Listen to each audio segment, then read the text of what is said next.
Chapitre 5. Voyant la foule, Jésus monta sur la montagne, et après qu'il se fut assis, ses disciples s'approchèrent de lui. Puis, ayant ouvert la bouche, il les enseigna, et dit : Heureux les pauvres en esprit, car le royaume des cieux est à eux. Heureux les affligés, car ils seront consolés. Heureux les débonnaires, car ils hériteront la terre. Heureux ceux qui ont faim et soif de la justice, car ils seront rassasiés. Heureux les miséricordieux, car ils obtiendront miséricorde.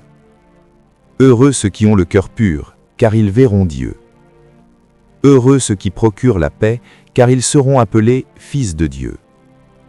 Heureux ceux qui sont persécutés pour la justice, car le royaume des cieux est à eux.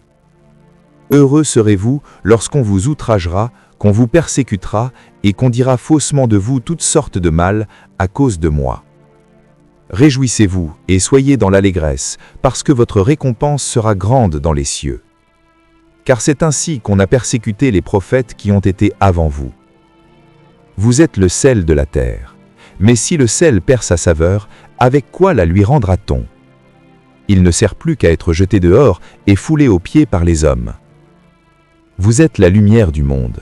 Une ville située sur une montagne ne peut être cachée, et on n'allume pas une lampe pour la mettre sous le boisseau, mais on la met sur le chandelier, et elle éclaire tous ceux qui sont dans la maison. Que votre lumière luise ainsi devant les hommes, afin qu'ils voient vos bonnes œuvres et qu'ils glorifient votre Père qui est dans les cieux. Ne croyez pas que je sois venu pour abolir la loi ou les prophètes. Je suis venu non pour abolir, mais pour accomplir. Car je vous le dis en vérité, tant que le ciel et la terre ne passeront point, il ne disparaîtra pas de la loi un seul iota ou un seul trait de lettre, jusqu'à ce que tout soit arrivé. Celui donc qui supprimera l'un de ces plus petits commandements et qui enseignera aux hommes à faire de même, sera appelé le plus petit dans le royaume des cieux. Mais celui qui les observera et qui enseignera à les observer, celui-là sera appelé grand dans le royaume des cieux. Car, je vous le dis, si votre justice ne surpasse celle des scribes et des pharisiens, vous n'entrerez point dans le royaume des cieux. Vous avez entendu qu'il a été dit « Tu ne tueras point ». Celui qui tuera mérite d'être puni par les juges. Mais moi, je vous dis que quiconque se met en colère contre son frère mérite d'être puni par le juge. Que celui qui dira à son frère « Raka » mérite d'être puni par le Sanhédrin. Et que celui qui lui dira « Insensé » mérite d'être puni par le feu de la géhenne.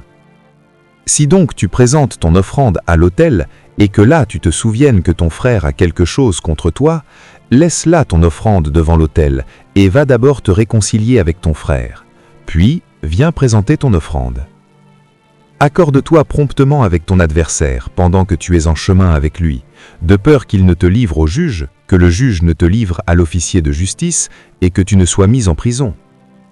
Je te le dis en vérité, tu ne sortiras pas de là que tu n'aies payé le dernier cadran.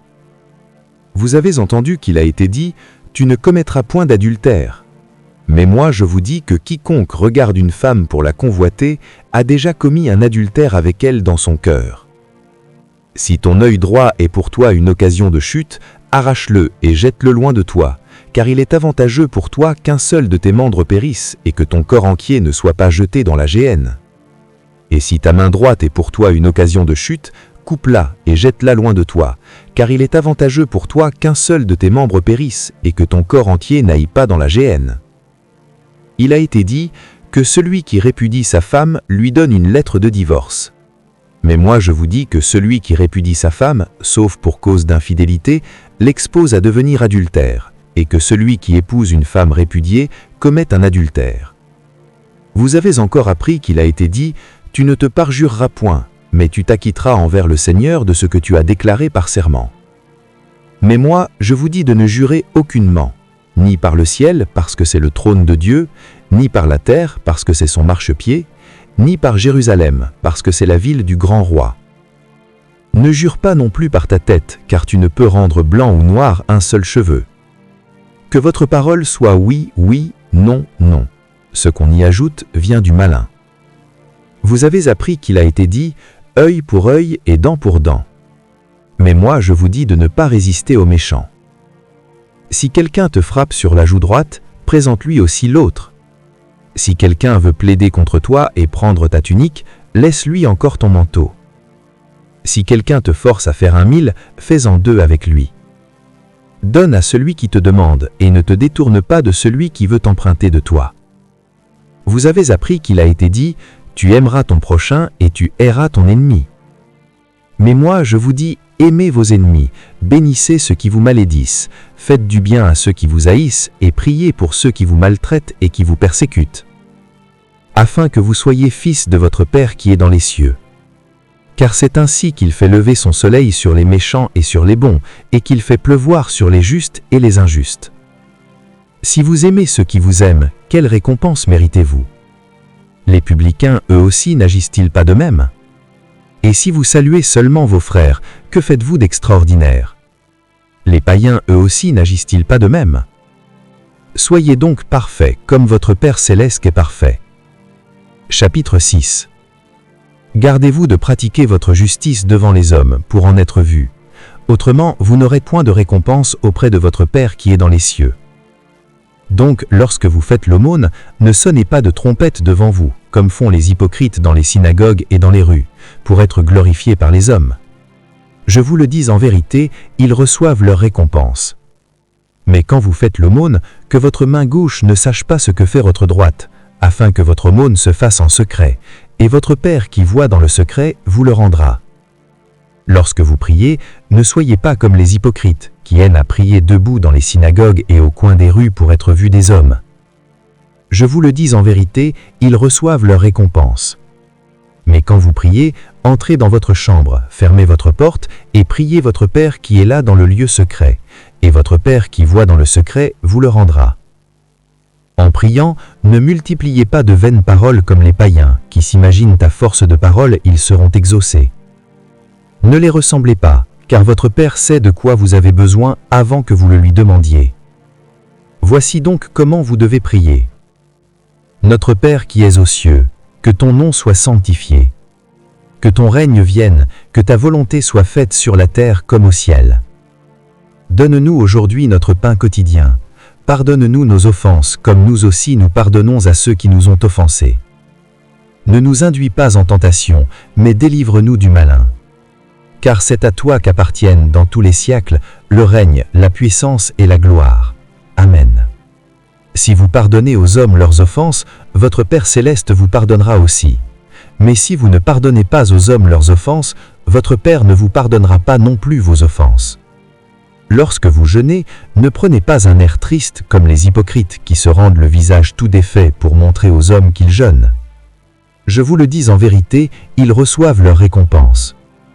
Mais quand vous jeûnez, parfumez votre tête et lavez votre visage, afin de ne pas montrer aux hommes que vous jeûnez, mais à votre Père qui est là dans le lieu secret, et votre Père qui voit dans le secret vous le rendra. Ne vous amassez pas de trésors sur la terre, où la teigne et la rouille détruisent et où les voleurs percent et dérobent.